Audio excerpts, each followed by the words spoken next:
Hello दोस्तों, आइए आपके बीच हम एक और नई कहानी लेकर आए हैं। तो आपको कहानी सुनाते हैं। कहानी बहुत ही रोमांटिक और दिलचस्प कहानी है। दिल छूने वाली कहानी है। एक लड़का और एक लड़की की इमोशनल लव स्टोरी। तो चलिए कहानी सुनाते हैं। राज और रूबी एक स्कूल में पढ़ाई किया करते थे। वह दोनों एक अच्छे दोस्त थे। राज मिडिल क्लास परिवार से था, लेकिन पूजा एक बहुत ही अमीर घर की लड़की थी। दोनों साथ में पढ़ाई करते और कॉलेज भी साथ ही जाया करते थे। दोनों के घर पास पास होने की वजह से दोनों कॉलेज के बाहर भी साथ ही घूमने के लिए जाया करते थे। ऐसे में राज और रूबी दोनों की आपस में बनने लगी। दोनों में काफ़ी ज़्यादा मित्रता भी थी, लेकिन दोनों आपस में कभी भी प्यार की बातें नहीं किया करते थे। मतलब कि यह वह दोनों कभी भी जाहिर नहीं किया करते थे कि वह एक दूसरे से प्यार करते हैं। धीरे धीरे इनकी दोस्ती और गहरी हुई और इन दोनों को साथ रहने की आदत लग गई और अब दोनों अलग नहीं रह सकते थे। धीरे धीरे राज को रूबी से बेइंतहा प्यार हो गया था, लेकिन रूबी को इस बारे में राज ने कभी भी नहीं बताया था। रूबी को हमेशा से था कि वह बहुत ही अमीर लड़के से शादी करेगी, लेकिन राज एक मध्यवर्ग परिवार से था। इसी वजह से रूबी का ध्यान राज पर नहीं गया। रूबी को हमेशा से था कि वह एक अमीर घराने के लड़के से शादी करेगी जो बहुत ज़्यादा कमाता है और उसके साथ पूरी ज़िंदगी भर खुश रहूँगी। धीरे धीरे समय बीतता गया। रूबी की शादी की उम्र हो चुकी थी। उसके माता पिता जी दोनों लड़के ढूंढने की तैयारी कर रहे थे। जैसे ही एक दिन रूबी राज से कहती है कि मेरे पिताजी तथा माताजी मेरे लिए लड़का ढूंढने को कह रहे थे, तो उसके बाद राज के पैरों तले ज़मीन खिसक गई, क्योंकि राज भी रूबी से बेइंतहा मोहब्बत करता था।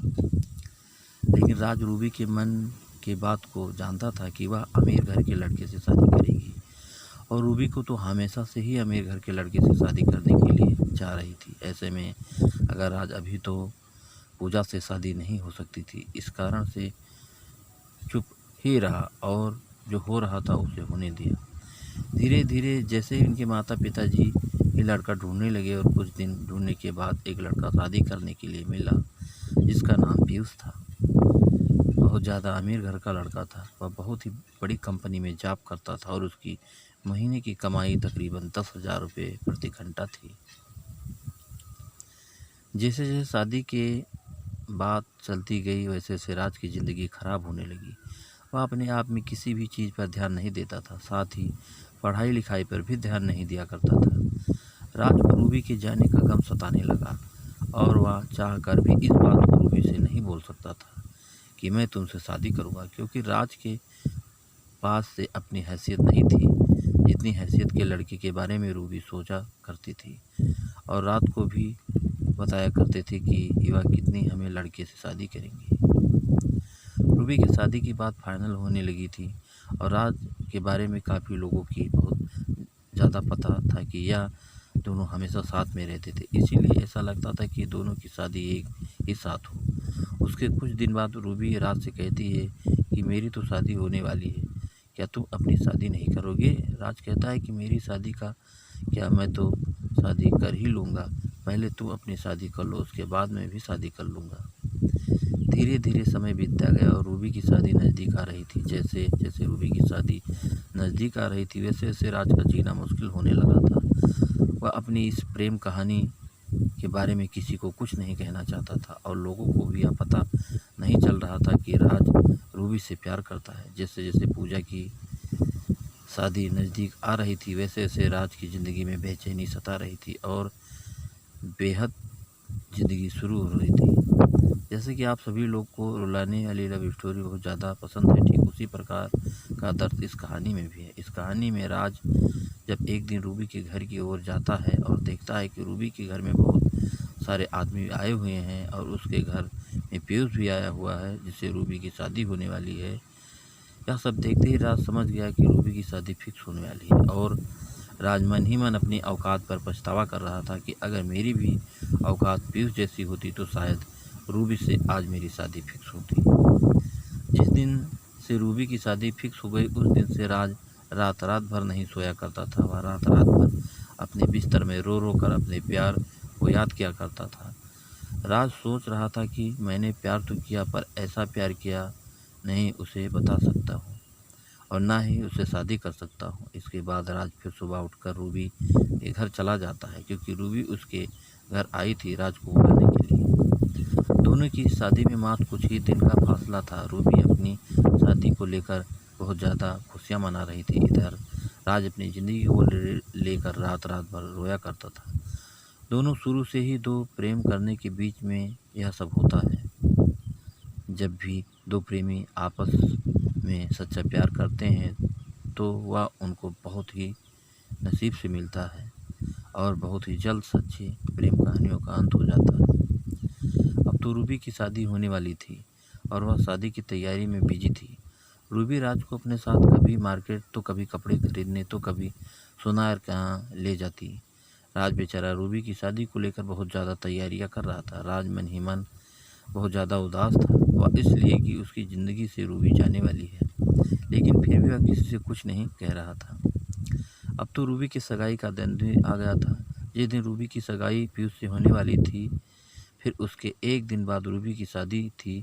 तभी मेहमान लोग आ चुके थे। राज मेहमानों की खातिरदारी में लगा हुआ था और कुछ ही देर में बाराती भी आने वाले थे। रूबी के और बाराती की खातिरदारी अथवा सम्मान करने के लिए तथ्य पर खड़ा था। आपको बता दें कि दिल में इतना दर्द लिए अपनी प्यार की कहानी किसी को बताए बिना एकदम चुपचाप सब कुछ जान कर वह अनजान था। अब तो रूबी की शादी पीयूष के साथ हो गई थी। रूबी पीयूष के साथ घूमने फिरने के लिए तथा हनीमून मनाने के लिए कहीं टूर पर जाने वाली थी। राज मन ही मन उदास हो रहा था। वह सोच रहा था कि अब उसकी चिंता ही छोड़ दूं क्योंकि अब तो रूबी की शादी भी हो गई है। अब तो कुछ होने वाला नहीं। पीयूष और रूबी दोनों साथ में घूमने के लिए टूर पर चले जाते हैं। दोनों शॉपिंग करने के लिए मॉल के अंदर जाते हैं तो पीयूष को किसी प्रकार का काम लग जाता है। वह कहता है कि तुम गाड़ी लेकर घर चलो, मैं काम करके घर वापस आ जाऊंगा। और पीयूष अपना मोबाइल गाड़ी में ही भूल जाता है। मॉल से जैसे ही गाड़ी लेकर रूबी घर आ रही होती है तभी पीयूष के मोबाइल में एक लड़की का फ़ोन आता है जिसका फ़ोटो भी उसके कलर आईडी पर लगा हुआ होता है। वह लड़की तो नहीं ज़्यादा शिक्षित थी, नग्न अवस्था में फ़ोटो लगा हुआ था। यह देखकर रूबी को गुस्सा आ गया और उन्होंने सोचा कि यह कौन लड़की है जो मेरे पति को फ़ोन करती है। रूबी राज का फ़ोन उठाती है। फ़ोन उठाते ही उधर से आवाज़ आती है, तुम कहाँ पर हो जानू? लग रहा है मुझे छोड़कर कहीं चले गए हो या तुम्हें कोई दूसरी मिल गई है। अब तो तुम मुझे फ़ोन भी नहीं करते हो। यह सब सुनकर रूबी को मन ही मन बहुत गुस्सा आ जाता है। वह फ़ोन काट देती है और गुस्से में एक गाड़ी ड्राइव करती है। बहुत ज़्यादा गुस्से में होने की वजह से वह गाड़ी इधर उधर और बहुत स्पीड में चलाने लगती है। गाड़ी स्पीड में ही होती है और अचानक से उसके सामने एक बहुत बड़ी गाड़ी आ जाती है और वह बहुत तेज़ होने की वजह से गाड़ी को कंट्रोल नहीं कर पाती और उस गाड़ी में जाकर टक्कर मार देती है। जैसे ही रूबी को टक्कर लगता है वह बेहोश हो जाती है। अब तो रूबी की बहुत ज़्यादा हालत ख़राब हो गई थी। उसके सर पर बहुत ज़्यादा चोट आ जाती है और सर से बहुत ज़्यादा खून निकलने लगता है। जैसी यह खबर रूबी के घर वाले तथा राज को मिलती है वह तुरंत ही दौड़े दौड़े शहर चले जाते हैं और वहां पहुंचकर रूबी को हॉस्पिटल लेकर चले जाते हैं। और हॉस्पिटल में रूबी की बहुत ही ज़्यादा हालत ख़राब हो जाती है जिस कारण से बहुत ज़्यादा मात्रा में उसके सर से खून निकल रहा था। यह देख राज को रूबी की बहुत ज़्यादा फिक्र होने लगी। लेकिन हॉस्पिटल पहुंचने के बाद डॉक्टर चेक करने के बाद कहता है कि इसके दिमाग में चोट आई है और इनकी दिमागी हालत बहुत ख़राब है। या भी हो सकता है कि इनको अब कुछ याद ना आए और ना याद आने में कितना दिन लग जाए यह कह भी नहीं सकते। उसी समय पीयूष भी हॉस्पिटल आ चुका था। डॉक्टर की यह बातें सुन पीयूष कहता है कि अगर इसकी याददाश्त नहीं आएगी तो मैं इसे नहीं रखूँगा। अगर इसकी स्वास्थ्य सही नहीं रहेगी तो यह मेरा कौन सा काम आएगी। इससे बेहतर होगी कि मैं कोई दूसरी शादी कर लूँ। पीयूष से यह बात रूबी के माता पिता और राज से कहता है। पूजा के माता पिता और राज को यह बात बहुत ही ख़राब लगती है और वह लोग चाहते थे कि उनकी बेटी रूबी जल्द से जल्द सही होने के घर आ जाए। उसके बाद जो होगा देखा जाएगा। इतना कहते ही पीयूष वहाँ से चला गया और कॉल करके कहता है कि अगर इसकी तबीयत और इसकी दिमागी हालत पूरी तरह से सही हो जाए तो मुझे बता देना। और पीयूष भी कहता है कि अगर इसकी दिमागी हालत सही नहीं होगी तो मुझे मत बताना, मैं दूसरी शादी कर लूँगा। यह सब सुनकर पूजा मन ही मन रोने लगी, लेकिन राज उसे दिलासा दिलाया था कि सब कुछ सही हो जाएगा, तुम एक बार सही हो जाओगी बस। अब तो रूबी को देख रेख के लिए राज वहाँ मौजूद था। दिन और रात एक कर के रूबी की सेवा में लगा रहता था और फिर जो भी काम लगता था वह राज भी किया करता था, जैसे कि मेडिकल से दवाई लाना, सुबह जल्दी उठकर रूबी के लिए फल और जूस लाना। सारा दिन रूबी की देख रेख यह सब राज ही करता था, जिसके कारण रूबी को राज पर प्यार आने लगा था।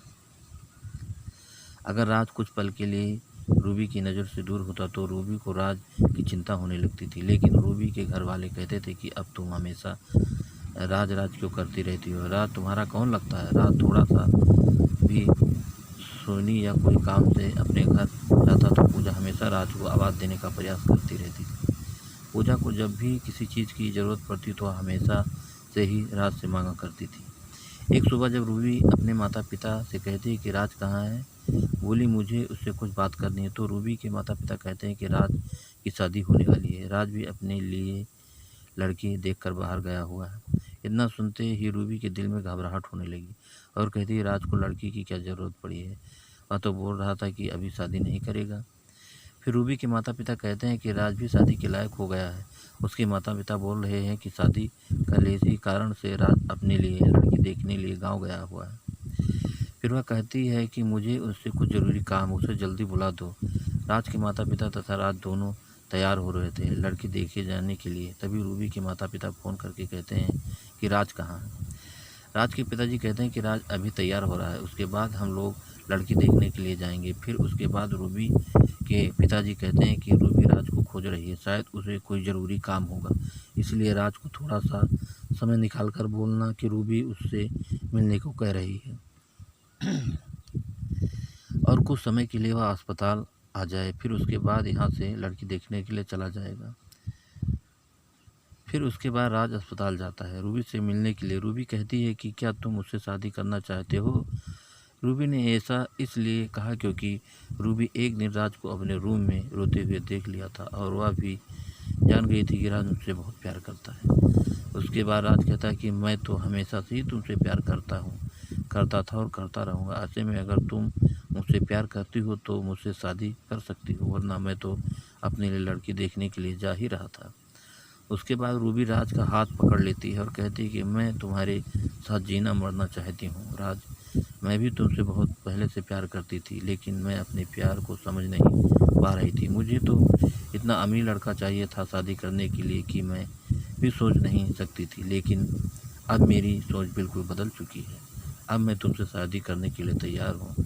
फिर कुछ दिन बाद रूबी की तबीयत पूरी तरह से ठीक हो जाती है और फिर वह अपने घर वापस चली जाती है। उसके बाद रूबी के पिताजी पीयूष के माता पिता को बुलाते हैं और कहते हैं कि आपके बेटे ने कहा था कि वह रूबी से शादी नहीं करेगा, हम लोग अब आपसे सारा रिश्ता तोड़ने वाले हैं। उसके बाद पीयूष माफ़ी मांगता है और वह कहता है कि मैंने तो वह गलती से बोल दिया था कि अब रूबी से शादी नहीं करूँगा, लेकिन अब तो रूबी बिल्कुल सही हो गई, मुझे अब रूबी को रखने में कोई आपत्ति नहीं। लेकिन पीयूष की हकीकत जानने के बाद रूबी कहती कि मुझे अब तुम्हारे साथ नहीं रहना, तुम्हारा चक्कर बाकी अन्य लड़कियों से भी चलता है, इस कारण मैं अब तुम्हारे साथ नहीं रह सकती हूँ। उसके बाद पीयूष बहुत ज़्यादा मिन्नतें करता है, लेकिन राज ये रूबी के माता पिता नहीं मानते। रूबी पीयूष से अपना सारा रिश्ता खत्म कर देती है। उसके बाद राज और रूबी की शादी बड़े ही धूमधाम से सभी के आज्ञा के अनुसार होती है। शादी के दिन रूबी और राज बहुत ही ज़्यादा खुश थे। अब तो रूबी को भी मालूम चल गया था कि पैसा ही सब कुछ नहीं होता। अगर ज़िंदगी में प्यार नहीं है तो, क्योंकि पैसा तो कमाया जा सकता है, लेकिन एक प्यार करने वाले इंसान को कभी भी नहीं कमाया जा सकता। रूबी को अच्छी तरह से मालूम हो गया था कि जिसके पास ज़्यादा पैसा रहता है वह ज़्यादा ही लड़कियों के चक्कर में रहता है, और जो गरीब घर का लड़का बाहर रहता है कभी भी ऐसी संगत में नहीं पड़ता है। अब तो शादी करके दोनों की ज़िंदगी बहुत अच्छे से गुजर रही थी। तो दोस्तों, आपको ये लव स्टोरी कैसी लगी कमेंट करके हमें ज़रूर बताना और एक लाइक ज़रूर कर देना। और अगर अभी तक आपने हमारे चैनल को सब्सक्राइब नहीं किया है तो प्लीज़ जल्दी से हमारे चैनल को सब्सक्राइब कर लीजिए, जिससे इसी तरह नई नई कहानियाँ आप लोगों के बीच पहुँचाता रहूँ।